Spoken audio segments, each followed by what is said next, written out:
Hi hello नमस्कार, welcome आहे चॅनलवर सगळ्यांचे. कसे आहात सर्वजण? श्री स्वामी समर्थ सर्वांना.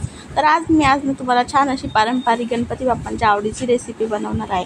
तर आवडीचा पदार्थ त्यांचा कुठला, तर हा एक असं जसा मोदक बाप्पांना आवडतो ना, तसंच हा पदार्थसुद्धा आवडतो. तर हे बनवण्यासाठी मी काय केलं, 1 वाटी तांदूळ घेतले. तांदूळ छान असे धुवून घ्यायचे आणि 2 तासांसाठी भिजत ठेवायचा.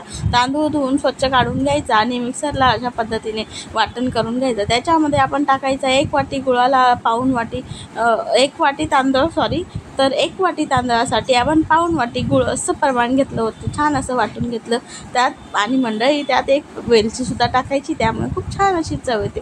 वाटण अशा कन्सिस्टन्सीमध्ये मी बनवून घेतलं, बघू शकता तुम्ही. आता तुम्हाला व्हिडिओमध्ये दाखवल्याप्रमाणे मी हे अप्पं बनवायचं भांडं घेतलेलं आहे आणि मी आता खाली टाकणार आहे तेल. तर मंडळी जेव्हा पण आपण हे अप्पे बनवतो ना, तर मी ज्यांच्याकडून शिकली नाही रेसिपी, म्हणजे मी जिकडे जेवण बनवते त्या आजींनी मला शिकवली आहे. तर त्यांना मी आम्हा म्हणते, तर आम्हांनी मला शिकवली आहे. आणि मी त्याच्यामध्ये आधी सगळ्यात प्रथम तेल टाकते बरं का. तसं ते बोलले की आधी तेल टाकायचं आणि उसमें ही घी डालणे का, असं ते बोलतात. तर मी तशाच पद्धतीने त्यांचं ऐकून आणि करत असते. तर मंडळी मी इकडं बघू शकता, आधी अर्धा चमचा तेल टाकलं प्रत्येक भांड्याच्या साच्यामध्ये. तर आता तुम्ही बघू शकता, आता मी घी पण टाकलं, म्हणजे तूप टाकलेलं आहे. आता आपल्याला छान असं कडकडीत होऊ द्यायचं. गरम छान झाल्यामुळे आपले छान अशी चव उतरणार आहे.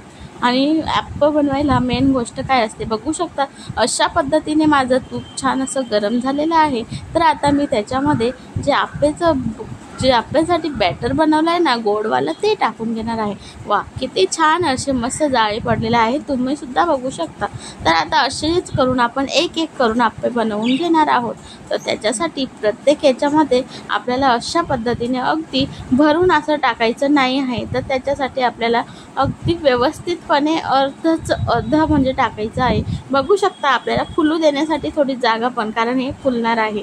तर आपल्याला कुठलाही इनो किंवा कुठलाही सोडा न वापर करता हे अप्पे बनवून घ्यायचे आणि अगदी मऊसूत असे होतात बरं का मंडळी. फक्त आपल्याला प्रमाण महत्त्वाचं आहे. तर प्रमाण अगदी बरोबर घ्यायचं, म्हणजे आपण बनवलेली रेसिपी बिघडणार नाही. तर हा पदार्थ बाप्पांना खूप आवडतो. याला तुम्ही गोड अप्पे किंवा गोड इडलीसुद्धा बनवू शकता, छोटी गोड मिनी इडली म्हणू शकता.